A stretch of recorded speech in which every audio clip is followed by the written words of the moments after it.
welcome to our 2015 annual fashion show. We'd like to thank Mrs. Church for all she's done for our Social Studies class this year. Now let's get the show started. First, I would like to present The Walking Dead.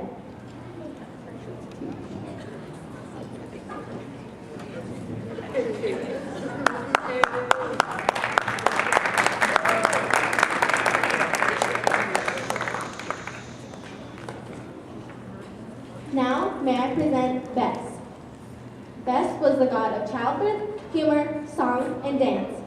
He was the protector of households, mothers, and children. This male Egyptian god had the power to scare off evil spirits. Dwarf sire best included lioness speeches, such as his maid. Thank you, Bess.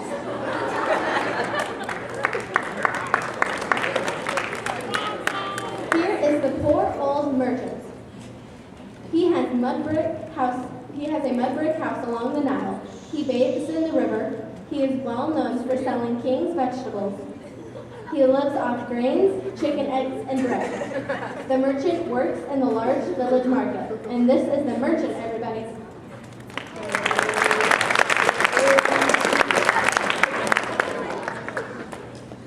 Now, I would like to welcome Osiris. Osiris was the first son of Geb and Nut, and the brother of Set, Horus, Isis, and Nephthys. He was one of the most prominent gods of the Heliopolitan Ennead. Osiris was considered to be the king of the underworld. His features were a curved beard, crown, flail, and croak. His skin is generally green or black. He usually wears the white crown of Upper Egypt or the Atet crown. The feathers on the Atet crown are thought to represent the Juju, the cult center of Osiris. Thank you, Osiris.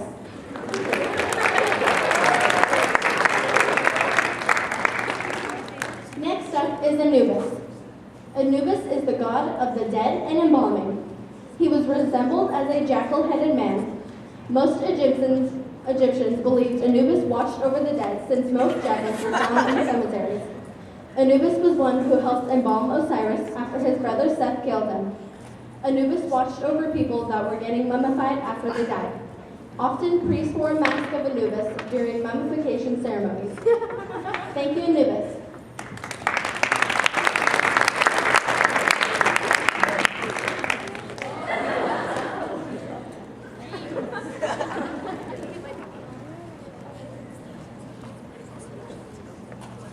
Now I humbly present to you Bastet. Bastet, the goddess of cats, had the head of a cat and body of a human, sometimes depicted as a normal cat. Bastet represented both home and domestic cats. She was a giver of blessings to the good and a giver of wrath to the evil. Two sides personify Bastet. Her vicious nature shows during battles when she protects the pharaoh, whilst her gentle side, she appears as a protector of homes, families, even pregnant women. Bastet was worshipped all over Lower Egypt, but her cult was located near her temple in Bubastis. Thank you, The Walking Dead.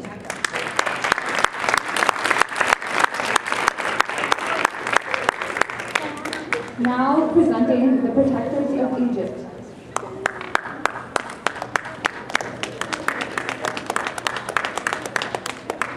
Ladies and gentlemen, let me introduce to you Thutmose I. Thutmose is well known for being the 18th dynasty king of ancient Egypt. Egypt's empire is in Nubia. In his second year, he led a riverboat expedition deep into Nubia beyond his prestigious frontier. This concludes our presentation of Thutmose. Thutmose out.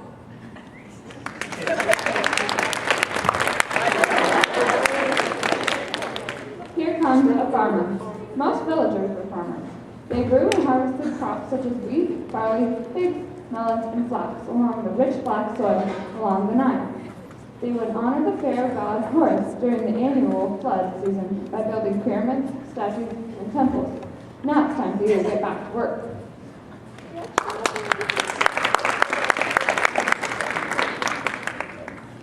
Here comes Set. Set is the god of confusion, deserts, storms, and evil. Set is married to his sister Nephthys.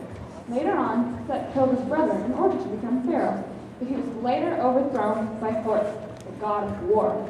Set is worshipped at the temple Anubis, which is right near Makeda. Set lived in Anubis in Upper Egypt.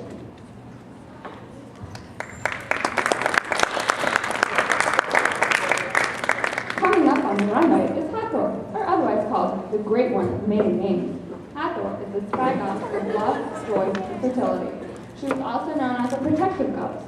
She is the wife of Horus and is sometimes thought of as the mother of all pharaohs. Although she is depicted as a cow, today she has decided to sport herself in human form. Hathor is wearing a red, elegant dress and a crown consisting of a sun disk cradled between a pair of cow horns. Hathor is believed to have nursed Horus the Younger, which is why she has been described as half cow. She was very powerful and was worshipped by all Egyptian women. Thank you, Hathor.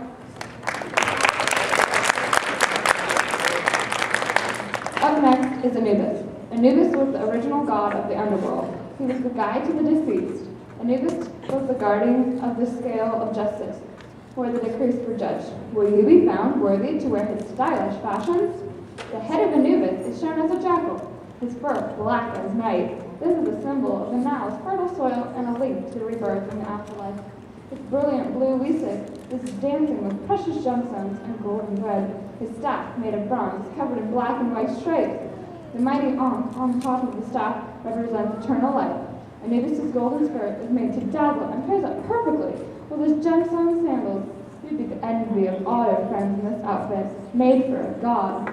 Thank you, Anubis.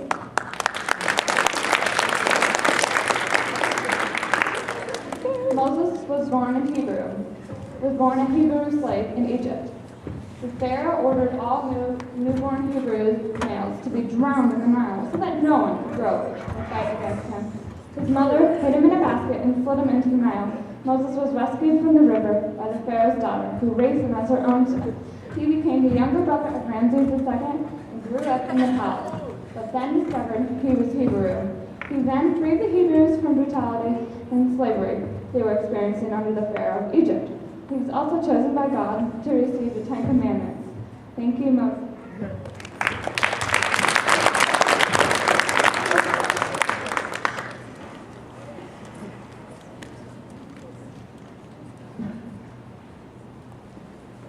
Now presenting Amen. Amen was the god of wind and air and is known as the creator of God. He became the king of all gods during the New Kingdom. Some people say Amen can change into anything he wants. Amen's giant crown was worn only by him, and the silver staff represents life. The Ankh, which is the breath of life, is also the key to the Nile. Thank you, Amen.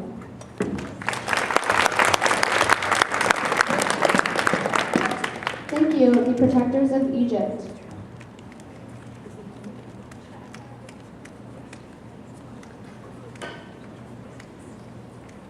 Please welcome the ladies of the Nile.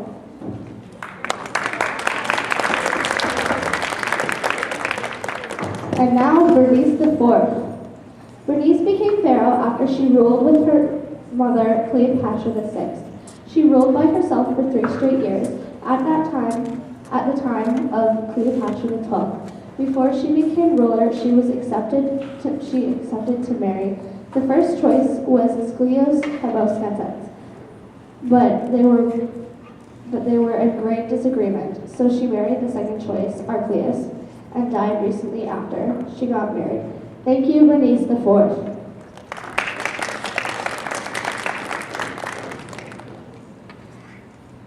Now introducing one of the last Egyptians, Cleopatra VI. She was married to Ptolemy I and II. She was wearing the latest Egyptian fashions.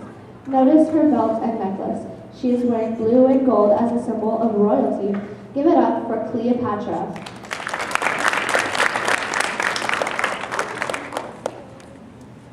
Welcome Amentet.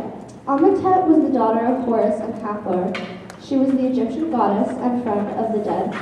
Today, she is wearing red and gold on the head dress, and the dress stands for setting the sun. The black on the wings is on the head. The black in the wings is on the headdress. Symbolizes her association with the dead. She takes care of the dead in the underworld and shows them their new home. Amentet wishes you a great day and hopes you enjoy the show.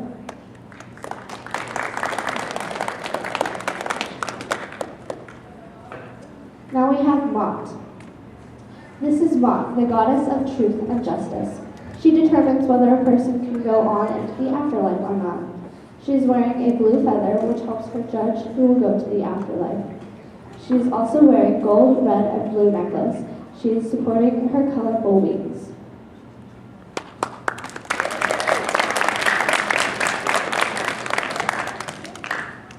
Up next, we have Cleopatra.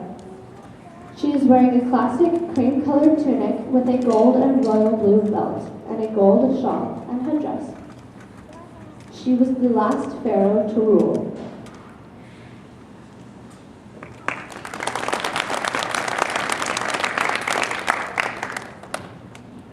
Walking down the catwalk is Nephthys, the daughter of Jeb and Janet.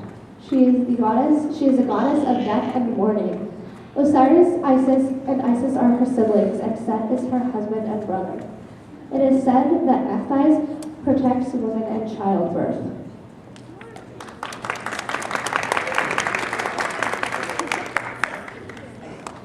And now, for your pleasurable viewing, here comes the goddess Anuket. Anuket had originally been the daughter of Ra, a sun god, but then was associated with Satis way back in ancient times. She wears a tall headdress made of either reeds or ostrich feathers. Anuket is occasionally shown in the form of a gazelle. The goddess name means embrace because the Egyptians believed that she had outstretched arms, in which she embraces the Nile. There is a festival for Anuket and it was held when the inundation began. People threw coins, jewelry, gold, and other precious gifts into the Nile to please the goddess. Thank you for your time, Anuket.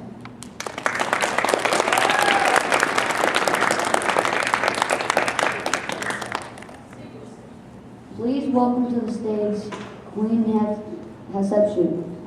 Queen Hatshepsut ruled for 34 years. She ruled with her husband Thutmose II. When he died, the queen became king and built many temples and monuments. When she died, she was buried in the valleys of the kings. Thank you, ladies of the Nile.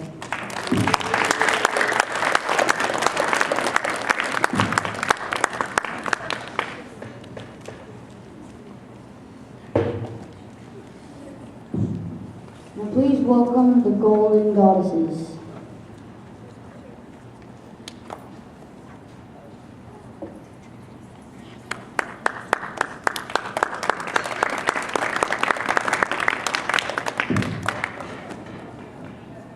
Mot was the goddess of truth, justice, and harmony. She was associated with the balance of things on earth. Mot was the daughter of the sun, god Ra. Pharaohs are frequently shown in wall reliefs, making an offering of Mot to the gods, showing that they are preserving harmony and justice on earth.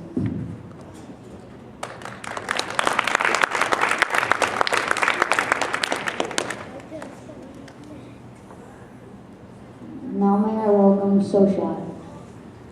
Soshat is the goddess of writing and measurement. Today she is wearing a leopard skin dress with a gold headpiece and a red silk belt. She does astrology and agriculture.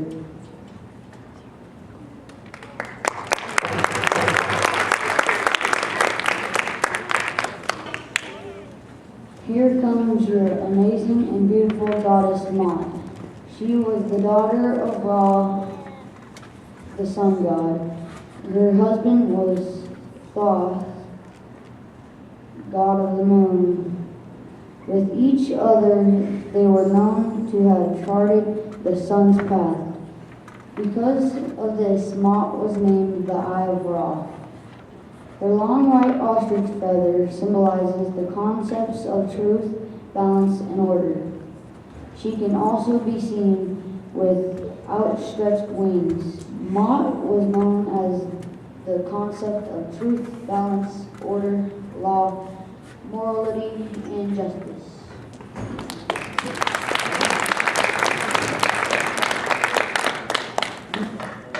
Next is Cleopatra.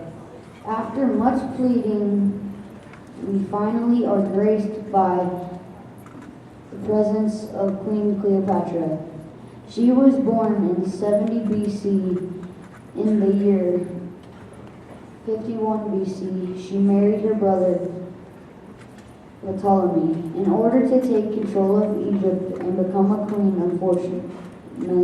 Unfortunately, traits and marriages with Roman leaders did not secure her beloved Egypt, and she is now known as the last pharaoh of Egypt.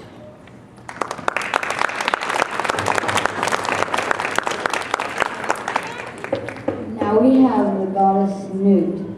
She is the goddess of the sky and cows. Her symbols are the water pot, the night sky, and cows.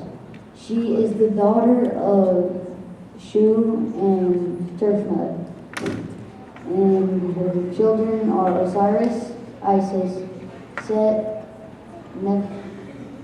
Nephthys, and Horus. Her husband is Jed. Thank you, golden goddesses.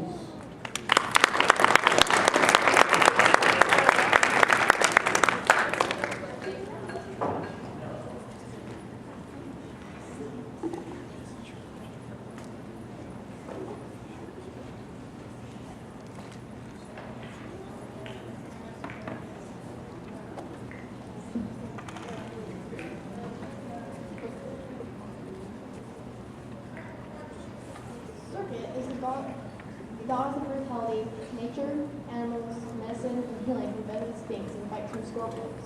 Circuit protects the deity from Appa. Circuit guards the Pinocchio jars. Today, Circuit wears an orange dress with a white top. She's so in style.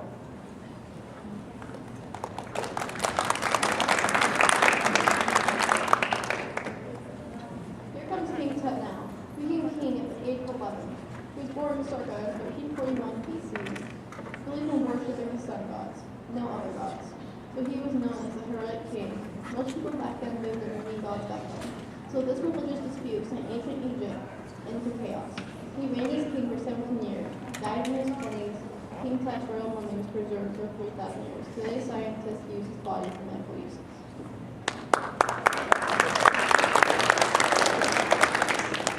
The Egyptians first started mummifying people in 2006 BC, taking out all their internal organs and drying them out in salt for 40 days, then wrapping them in linen bandages. They then buried them in a casket made of gold and jewels.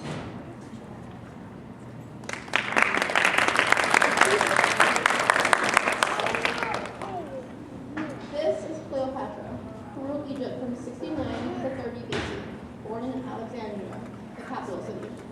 At 18 years old, Cleopatra married her 12-year-old brother, Ptolemy, who died trying to overthrow Julius Caesar.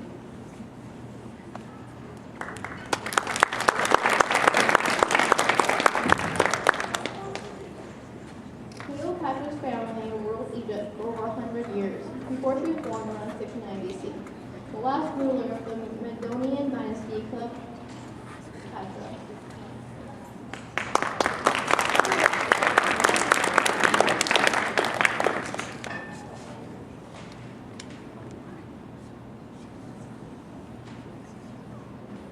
Here walking out is Queen Hatshepsut, as usual, dressed as a man, with her white robe, belt, and gold hat, and not to forget her beard. Queen Hatshepsut dressed as a man to be treated with respect from the other male pharaohs. Queen Hatshepsut was the first female pharaoh. She died in 1458 BC. Thank you, Queen Hatshepsut.